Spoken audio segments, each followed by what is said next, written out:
What are variables? What is the difference between var, let, and const keywords? Very important question. The simplest definition of a variable is variables are used to store or hold data. For example, here 10 is the data or value and we used the var keyword to store it. Similarly, other than var, we can also use the let and const keyword to store the data. The scope of var variable is inside the whole function, whereas the scope of let and const variable is inside the block only, like an if block, a while loop block, etc. Now let me show you the differences between them with the help of the code. Here is the code example for the var keyword. Here we have one function example, and inside that we have an if condition that is always true. Inside it, we are using the var keyword to assign the count a number value of 10.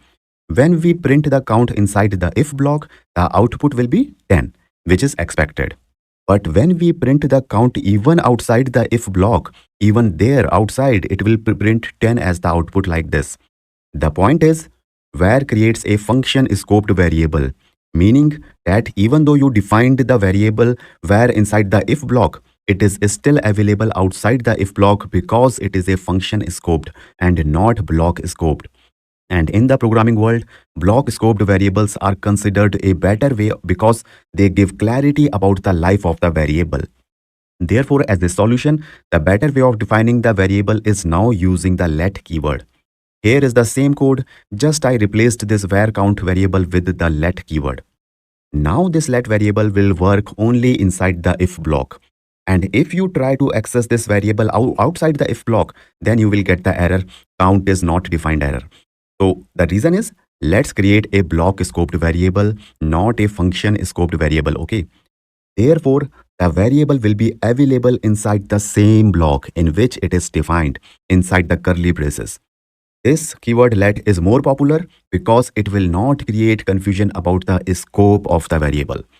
Alright, the next keyword is the const keyword, which purpose is slightly different from the var and let keywords. Here in the code, you can see we assigned const z equal to 10, and then we are trying to assign a new value to z. But then our program will throw an error while logging. The reason is const can be assigned only once, and its value cannot be changed afterwards. Therefore, use const when you do not want to change the value of a variable after the first assignment, okay? Its use is different from the let and var keywords. Great, now you know all the differences between these three keywords. And like your favorite movie or song, you are not going to forget this ever.